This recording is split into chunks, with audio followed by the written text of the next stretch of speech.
Hello दोस्तों, आज फिर से स्वागत है आपका आपके अपने YouTube channel MS board teaching classes पर।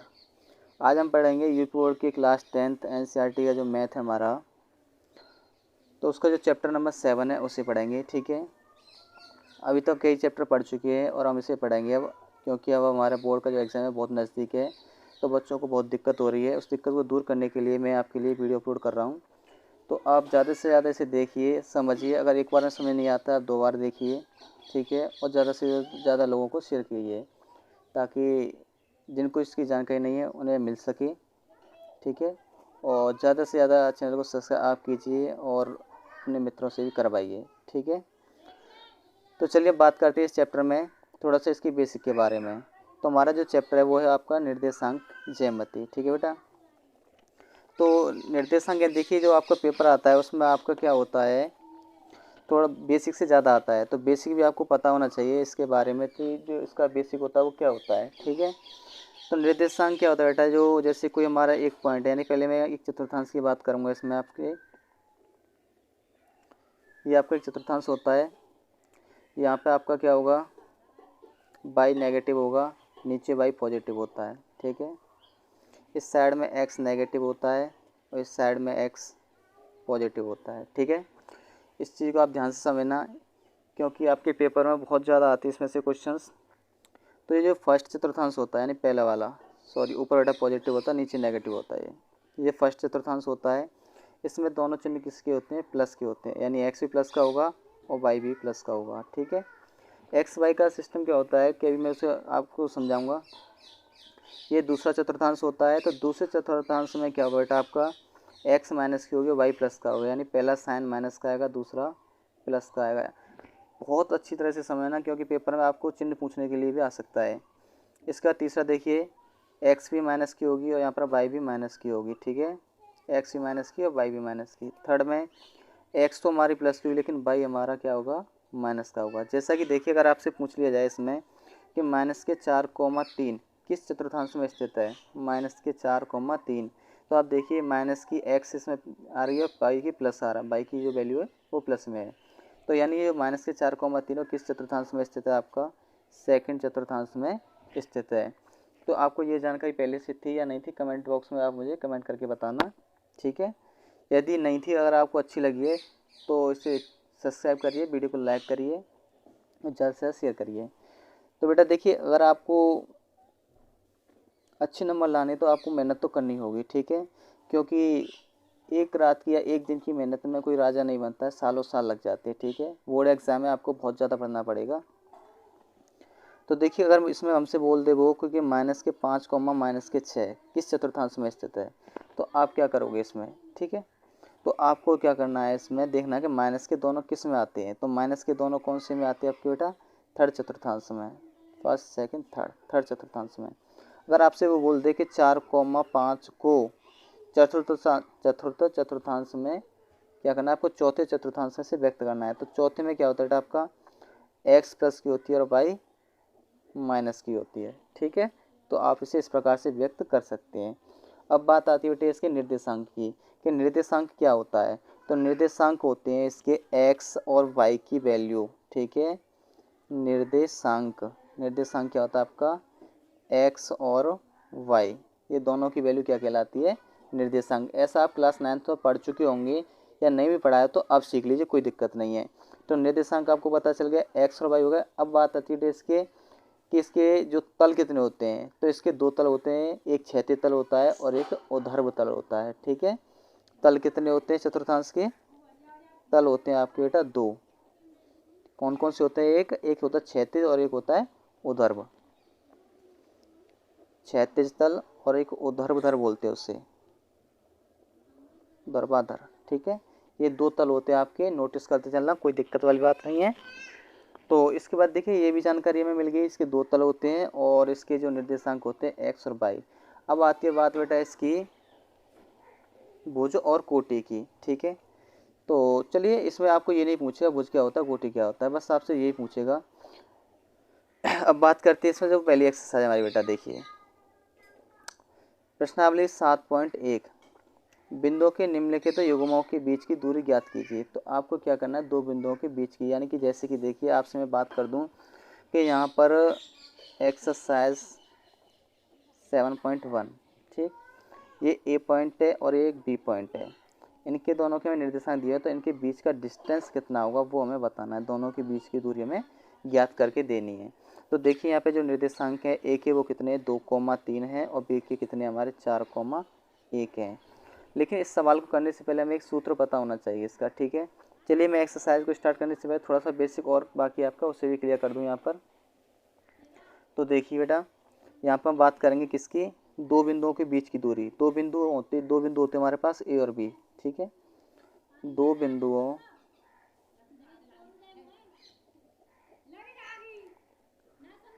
के बीच की दूरी,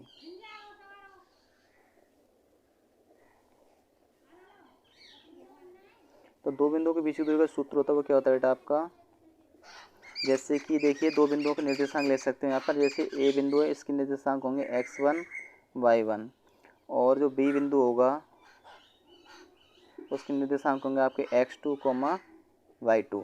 ये इसके निर्देशांक हो गए ए और बी। तो दोनों के बीच की दूरी क्या होगी, दोनों के बीच की दूरी होती है हमारे यहाँ पर x2 माइनस के x1 का स्क्वायर प्लस y2 माइनस के y1 का होल स्क्वायर, ठीक है बेटा।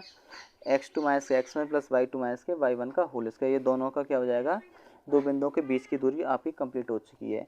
अब देखिए एक इसमें सूत्र आपसे पूछ सकता है कि कोई बिंदु सररेख है या नहीं है, ठीक है। उसमें आपको क्या देगा, तीन बिंदु दिए होंगे A B C, A B और सी, तीनों के आपको पॉइंट दिए होंगे x1 y1, x2 y2 और x3 y3। ये तीनों आपको निर्देशांक देगा और आपसे बोलेगा कि बताइए कि तीनों बिंदु संरेखीय हैं या नहीं हैं, ठीक है। तो इसमें संरेखीय होने के लिए आपके पास आपको किस चीज़ की ज़रूरत होती है बेटा, इसमें उसे समझिए।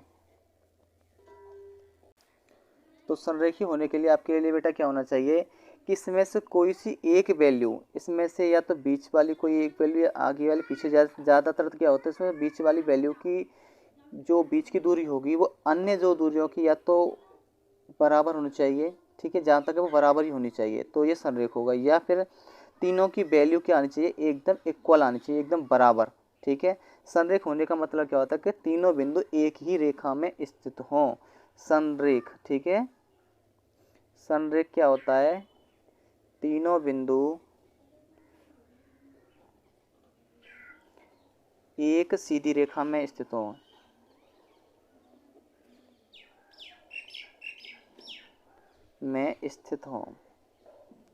ठीक है बेटा। या तो फिर इसकी वैल्यू 0 आएगी या तीनों बिल्कुल इक्वल आएंगे, ठीक है, या फिर एक वैल्यू दो वैल्यूओं के बराबर होगी, ठीक।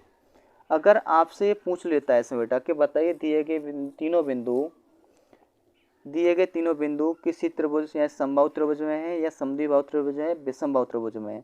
अगर आपसे पूछता है क्या समबाहु त्रिभुज, या फिर पूछता है तीनों बिंदुओं से निर्मित त्रिभुज का नाम बताइए, यानी तीनों बिंदुओं से कौन सा त्रिभुज बनेगा, तो आपको क्या करना होगा, पहले ए बी के बीच की दूरी,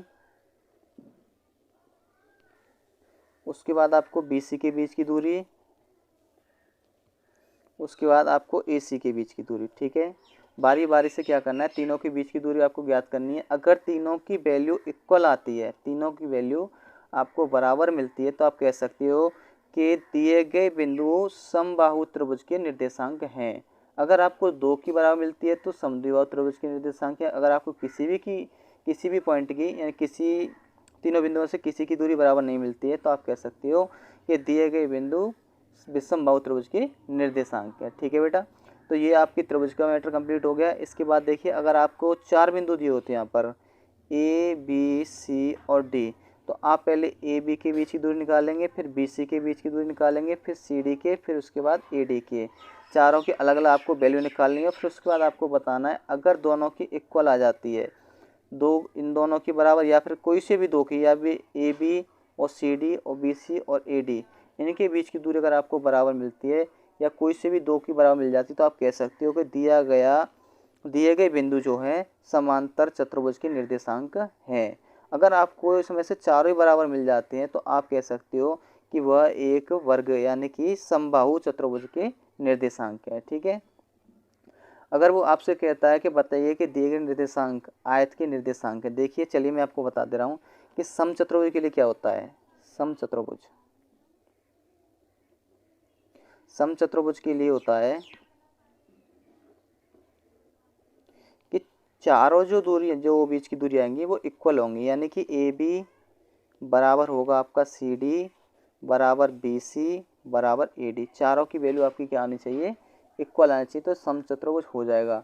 समांतर चतुर्भुज होने के लिए कोई सी भी दो वैल्यू आपस में बराबर होनी चाहिए, यानी कि हम कह सकते हैं समांतर के लिए समांतर चतुर्भुज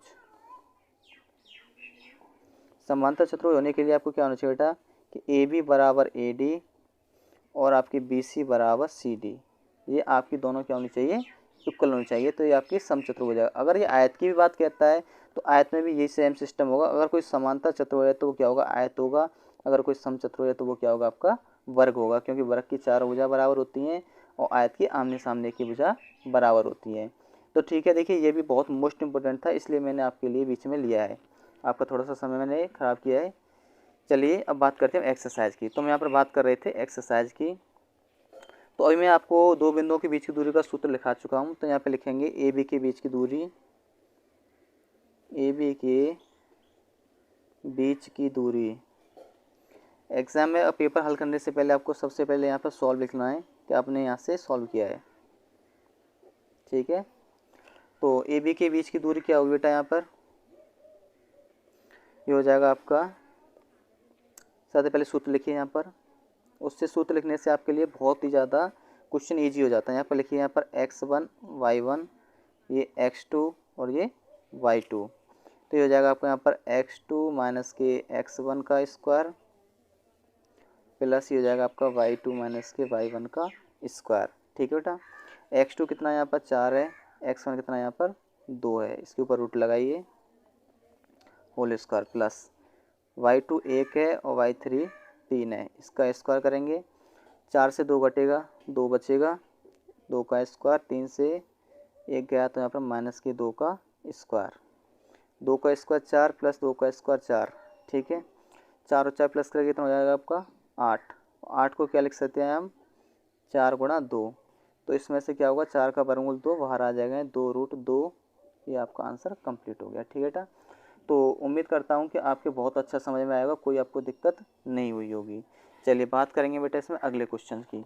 देखिए सेकंड क्वेश्चन क्या हमारा इसमें, -5,7, -1,3 के बीच की दूरी। ये भी आपको बहुत ही आसान तरीके से आ जाएगी, इसमें भी आपको कोई दिक्कत नहीं होगी। ठीक है, तो देखिए यहाँ पर क्वेश्चन नंबर सेकंड क्या कह रहा है इसका। अभी हमने देखा था यहाँ पर -5,7, पहले का सेकंड क्वेश्चन, -5,7 और -1,3, -1,3।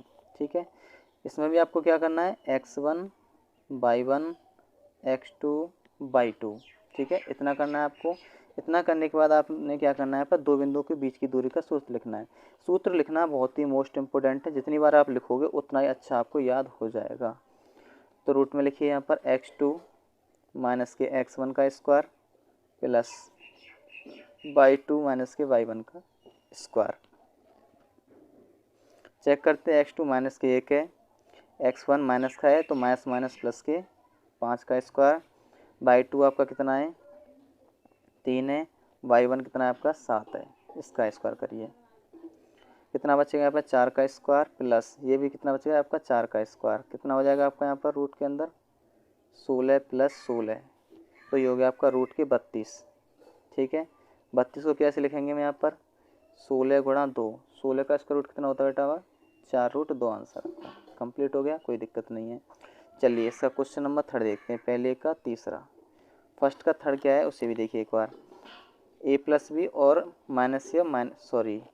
a कॉमा बी है, उसके बाद माइनस या minus B, a comma B, उसके बाद देखेंगे हम a माइनस का माइनस की ही b है, तो इस पर भी x1 y1 x2 y2। Formula क्या है आपका यहाँ पर, रूट के अंदर x2 माइनस के x1 का स्क्वायर प्लस y2 माइनस के y1 का स्क्वायर। ठीक है, तो यहाँ पर माइनस के a और ये प्लस का है तो ये भी किसका हो जाएगा, माइनस का a।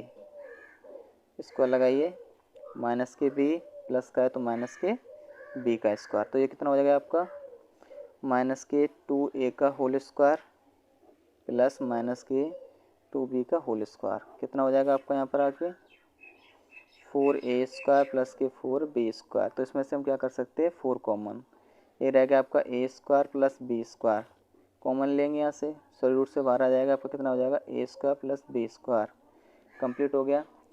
तो यहाँ तक हमारा कंप्लीट हो चुका है। उम्मीद है कि आप सभी लोग बहुत अच्छा समझे होंगे। अगर फिर भी कोई दिक्कत आई है तो वीडियो को 2 बार देखें, 3 बार देखें, फिर भी नहीं समझ में आए तो कमेंट बॉक्स में कमेंट करके बताएं कि आपको कोई दिक्कत है। मैं आपको अपना नंबर दूंगा जिससे आप मुझसे कॉल करके बात कर सकोगे। ठीक है, और आपकी जो समस्या होगी उसे मैं समझूंगा और समाधान करूंगा उसका। तो इसमें बेटा आज यहीं तक करेंगे, अगले पार्ट में उसे पूरे चैप्टर को कंप्लीट करेंगे। ठीक है, मिलेंगे अगले पार्ट में। अगर अच्छा लगा है तो चैनल को सब्सक्राइब करिए। सब्सक्राइब करने के बाद वीडियो को लाइक शेयर ज़्यादा से ज़्यादा। ठीक है, मिलते हैं अगली वीडियो में। धन्यवाद।